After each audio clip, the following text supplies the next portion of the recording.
Muy bien, nos acompaña esta noche Jaime Reuche, él es un representante del Comando Vacuna. Vamos a hablar también del rol exacto que tiene el Comando Vacuna, pero primero, señor Reuche, quería preguntarle qué ha pasado con las vacunas. Usted sabe cómo ha sido este proceso. Supuestamente iban a llegar casi 10 millones de dosis de Pfizer.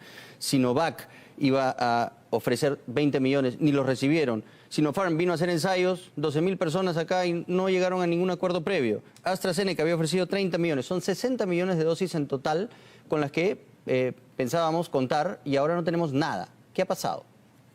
Sí, antes que nada, buenas noches, un gusto estar acá. Buenas noches. Un saludo a sus televidentes, por supuesto. Bueno, la realidad es que es lamentable, ¿no? Que no hayamos conseguido las dosis para vacunar acá a los peruanos. Y hay una serie de razones que se han mencionado o hemos escuchado. Como usted bien dice, hubiéramos podido conseguir hasta 60 millones de dosis y no se lograron. Eso no significa que no podamos hacer algo al respecto a partir de ahora. Pero las razones que se han dado, pues, o hemos escuchado, al menos son diversas, ¿no? Entre esas, uno, el tema de la soberanía, de que el Perú al suscribir y si hay algún problema en el contrato, se va a un arbitraje internacional usualmente. Eso lo hacemos todo el tiempo. El Perú lo hace todo el tiempo al emitir bonos constantemente y vamos a arbitrajes internacionales. No, eso no puede ser problema, señor Reuche. Tiene que haber una razón. Esa es una de las razones que hemos escuchado, ¿no? Que había una cláusula sobre temas de soberanía. Otra también es el tema de la seguridad de las vacunas. Eso es muy fácil de solucionar, porque uno pone una cláusula en la que dice nosotros no vamos a recibir las vacunas mientras no la apruebe, por ejemplo, el FDA de Estados Unidos o la EMA de Europa. Y ahí ya tengo una seguridad tremenda. Son los dos institutos más reconocidos a nivel mundial. Ya está aprobado, pues. ¿No? Entonces, así es. Y bueno, Pfizer la de Pfizer, y Moderna, ¿no? Sí. Pero entonces uno puede poner condiciones y eso se resuelve perfectamente. Yo he lidiado con contratos internacionales y todo es solucionable. No entiendo las dificultades que se mencionan. ¿No entiende o le cuesta decirlo? Es decir, no entiende y no le queda claro que más bien lo que parece haber acá es una falta de eficiencia y de voluntad de llegar a acuerdos firmes en un momento en el que el país lo necesita y en el que evidentemente hay que tomar algún riesgo. Siempre con una cosa nueva existe algún riesgo, pero el otro riesgo es el que estamos afrontando, no tener vacunas. Sí, por supuesto. Inclusive uno de los riesgos que se mencionaba era el tema de que no existían los dispositivos legales para adelantar dinero. Sin embargo, justamente nosotros advertimos sobre ese tema, que efectivamente podría ser válido, y sí existen los instrumentos legales, pero querían algo específico, y a raíz de nosotros que dijimos que no habían contratos y no se había pagado, se dio el decreto de urgencia 110, que se dio el 10 de septiembre, y eso faculta perfectamente a dar los adelantos. Entonces, ¿no es verdad lo que dice el presidente Martín Vizcarra de que no tenía cómo comprar las vacunas porque el Congreso no habilitaba legalmente al Estado para comprar? Yo no considero que las razones que ha dado el expresidente son válidas. O sea, realmente es lamentable porque nosotros necesitamos las vacunas. Y después también por ahí escuchamos que era un tema de falta de dinero. Eso tampoco es cierto, ¿no? Porque el Perú es grado de inversión, acaba de emitir bonos a 100 años. Porque la presidenta del Consejo de Ministros ha repetido el discurso de Vizcarra hoy en una entrevista concedida al diario La República, ¿no? De que es la culpa del Congreso. Bueno, esa es una manera, por decir un poco, en mi opinión, inteligente, ¿no? Porque el Congreso está bastante desprestigiado. Entonces hay que echarle un poco la culpa al Congreso. ¿Es una realidad, su parecer? El Congreso algo de culpa podrá tener, pero ni de lejos la culpa que tendría el expresidente y los funcionarios al no haber suscrito los convenios. En todo caso, ¿podría, cree usted, haber una responsabilidad del Congreso desde el punto de vista de que, por su actitud de querer cuestionar todo, censurar todo, hacer investigaciones y acusaciones por todo lo que teníamos al otro lado y lo que esperamos no seguir teniendo, es un ejecutivo permanentemente aterrado de tomar decisiones? Porque claro, era censura, vacancia, investigación, acusación, no tendrán la culpa, pero el Ejecutivo es un Ejecutivo paralizado, diría usted, y esa paralización podría obedecer, no es lo que lo justifica, no lo justifica para nada, pero podría obedecer a un miedo a la responsabilidad. Mire, los funcionarios en el Perú, por temas también de Contraloría, investigación, Fiscalía, pueden sentirse temerosos, pero la realidad es que los funcionarios reciben una remuneración del Estado que pagamos todos con nuestros impuestos. Y eso es lo que tienen que hacer. Revisemos ¿Por qué? el proceso Porque estamos en pandemia. A ver, revisemos el proceso que sí tiene una cronología concreta. ¿Cómo fueron los plazos que se dieron, las conversaciones con la vacuna de Pfizer y qué fue lo que no se hizo y en qué momento perdimos la posibilidad de adquirir estas vacunas? Bueno, según la información con la que contamos, el 17 de septiembre se firmó llamémoslo una especie de preacuerdo, ¿no? Y tenían que hacer un adelanto de depósito en 30 días, en un plazo de 30 días, el 17 de octubre. Eso no se dio. Era más o menos 20 millones de dólares. Más o menos. Y nosotros instamos, porque a nosotros lo único que nos interesa, no tenemos absolutamente ningún interés particular ni con laboratorios, nadie. No recibimos absolutamente ninguna remuneración de nadie. Estamos en este papel ad honorem como ciudadanos independientes. Entonces, nosotros tratamos de que por lo menos el laboratorio Pfizer diera un plazo adicional, dieron una semana adicional. Iban a firmar, iban a pagar, no se hizo. Después volvieron a solicitar, por favor, una semana más. Se dio y tampoco se hizo. ¿Y nadie en el gobierno les dijo a ustedes, Comando Vacuna, por qué no lo hacían? O sea, ustedes trabajan ad honorem, no son funcionarios públicos, no han sido nombrados, pero están trabajando en esto. Y por lo tanto, por respeto, alguien en el gobierno debería darles la cara y decirles qué pasaba. ¿Por qué no ponían el dinero? ¿Nadie les dijo nada? Aparentemente hay bastante confusión, ¿no?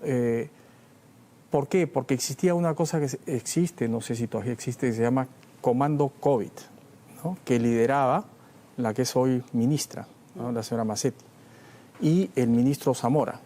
Ellos en ese momento, desde ahí se creó el Comando COVID. El Comando Vacuna es algo totalmente, al hacer unas publicaciones y a instar a que se traigan las vacunas, cualquier vacuna, cualquiera que sea declarada segura por la FDA o lo que sea, eso no tenemos interés en ninguna vacuna en particular, ¿no? Entonces, Perú 21, a raíz de estas instancias, puso un título que decía Comando Vacuna. Son los que están tratando de ayudar y colaborar. El presidente, el expresidente Vizcarra en un momento dijo, el Comando Vacuna nos podría colaborar y ayudar. No sabemos después qué pasó, o sea, no sabemos si se conversó con el ministro Zamora. El ministro Zamora, no sabemos si por temas de ideología, ya hemos visto lo que pasó con las plantas de oxígeno, ¿no?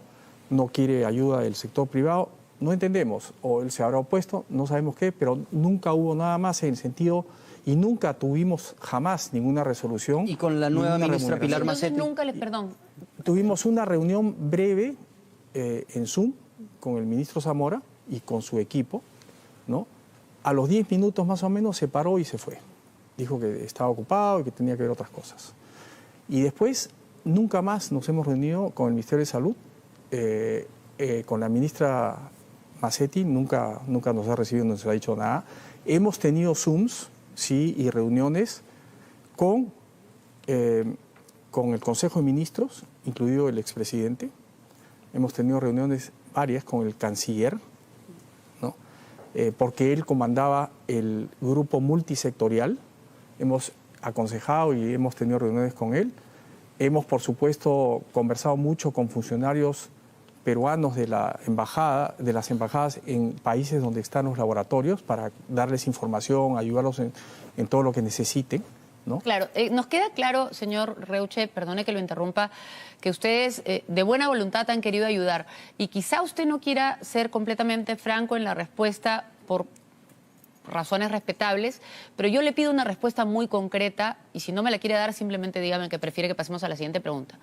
No les hicieron el menor caso, no les dieron ninguna respuesta y no les permitieron hacer nada, en otras palabras. No nos permitieron hacer nada y creo que hubiéramos podido ayudar en muchas instancias, ¿no? Estamos seguros que hubieran podido ayudar. Ahora, vamos a tratar de que sigan ayudando, aunque sea haciendo público lo que se puede hacer. ¿Se puede hacer algo en este momento? Es decir, podemos revertir, aunque sea el atraso que tenemos, porque lo que decía Augusto al comienzo es que ahora no tenemos nada. Pasamos de la posibilidad de 60 millones de vacunas a, en este momento, ningún acuerdo cerrado. ¿Qué podemos hacer hoy? No tenemos absolutamente nada concreto.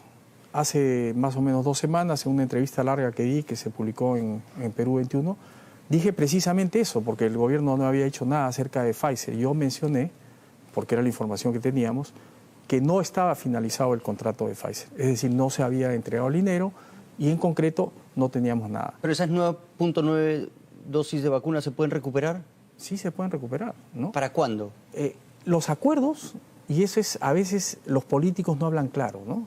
Es un lenguaje medio, digamos, malaguoso. Por ejemplo, los acuerdos tienen que convertirse en contratos, ¿no es cierto?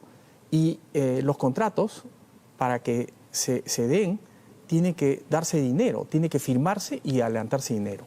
Esos son contratos. Si se hace eso, Pfizer nos dice, aquí están tus 9.9 vacunas, o nos dice, lo siento, ya las 9.9 vacunas que estaban destinadas para Perú las hemos tenido que dar a otros postores. Bueno, eso es lo que ha estado pasando con algunos laboratorios con los que podríamos haber cerrado. Entonces, o sea, puede ser que se hayan perdido y nos digan, bueno, van a tener que esperar. Tenemos entendido con Pfizer que se está conversando con ellos para recuperar justamente esos 9.9 millones de dosis, ¿no? Yo tuve acceso a un documento en el cual se ponían diferentes posibilidades en ese sentido. Se decía algo así como, si el Perú no da el adelanto en tal fecha, no habrá vacuna hasta diciembre. Pero si la da un poco más tarde, quizá le llegue en marzo o en junio. ¿Es verdad que existen esas posibilidades?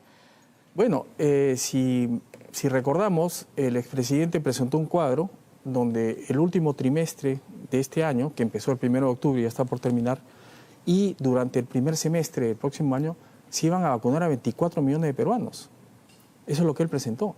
Y venían 50.000 dosis ahora en diciembre. Esas ya no van a llegar, ¿no es cierto?, de Pfizer precisamente. Entonces sí, existen tiempos, eso es como una ley, cuando se firma una ley y después viene un reglamento. ¿Y qué tendría que hacer el gobierno para garantizar, evidentemente no las vacunas para ahora, porque ya no hay manera, parece que tampoco hay manera para marzo, pero aunque sea para garantizarlas para junio? Firmar y pagar. Nada más.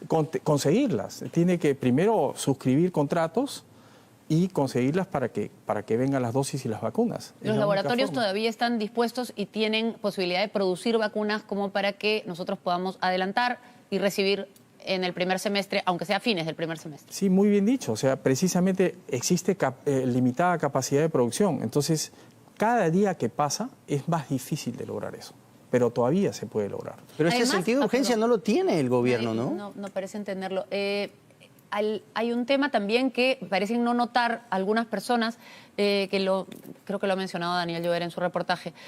A los países ricos los ayuda su dinero, a los países muy pobres los ayudan las organizaciones. Y el Perú está en el peor de los lugares porque no nos ayuda nadie, ¿no? Porque estamos en el medio. Bueno, ayudémonos nosotros mismos. Ayudémonos nosotros. Realmente... Y esto de COVAX Facility, que era supuestamente una organización que promovía Bill Gates para que lleguen las vacunas a los países que no tuvieran la posibilidad de competir al nivel de las primeras potencias mundiales, ¿qué representa realmente para el acceso a las vacunas? Porque se habla mucho de COVAX, pero no se sabe bien si funciona o no. Eso sí se firmó y se dio dinero adelanto, porque está diluida la responsabilidad, ¿no? Entonces, el tema es que eso implica más o menos un portafolio de 9 vacunas, de las cuales hay varias que están en fase 1 y 2. Y inclusive lo curioso es que ahí está AstraZeneca, es la que más forma parte de ese suministro. Y ahí sí se firmó para aceptar esas vacunas. Sin embargo, en la parte bilateral no se aceptó. Es un poco difícil, inclusive a un precio menor, ¿no? En el caso si era bilateral. Entonces, lo de COVAX Facility lo vemos bastante incierto, porque ahora los países ricos no están completando lo que deberían dar para que se complete el acuerdo. Y si llega, ojalá llegue a fines del el segundo semestre y de repente a fines del próximo año, ¿no? Ojalá. Quisiéramos terminar esta entrevista con alguna, no sé si alguna esperanza o algún pedido suyo para ver si se puede hacer algo para que esta situación cambie. Sí, Yo lo que quería mencionar es que el señor Carlos Neuhaus hemos conversado, se va a dedicar a la parte logística, pero se necesitan las vacunas para que él pueda hacer la logística. ¿Va a estar adscrito a la PCM? ¿Se ha anunciado esto? Eso creo que lo está conversando, pero los otros tres integrantes no vamos a formar parte de eso. Yo por mi lado y los todos no queremos recibir ningún tipo de compensación ni remuneración del gobierno y no vamos a participar de esa parte, ¿no? Creemos que tenemos un rol vigilante para que se traigan las vacunas. Y yo en ese sentido quería invocar al presidente, al señor Francisco Sagasti, para que traiga las vacunas, que traiga las dosis. Si uno, inclusive, que llame a los CEOs de los laboratorios, ¿no? Es importante que él mismo se dedique a esto como primera prioridad, él y los funcionarios de su gobierno. Y podría traer, ¿no?, hasta más o menos 23 millones, cubrir a 23 millones de peruanos en los primeros 2 trimestres hasta junio, y que antes de julio, ¿no?, que es el bicentenario del Perú, se haya vacunado a unos 70% de la población. Es posible tratar de lograrlo. Y eso yo invoco realmente al presidente Sagasti, porque si lo hace, va a ser recordado como el presidente que acabó la pandemia en el Perú. Y eso es un tremendo legado que debe tener. Muchísimas gracias, señor Reuche. Ojalá que su llamado sea escuchado. Realmente el país necesita que esto sea una prioridad real, una prioridad no solo de discurso, sino de acciones, y las personas que han estado trabajando en este llamado Comando Vacuna, que es algo ad honorem, tienen muy claro que se puede, y si se puede, tiene que hacerse.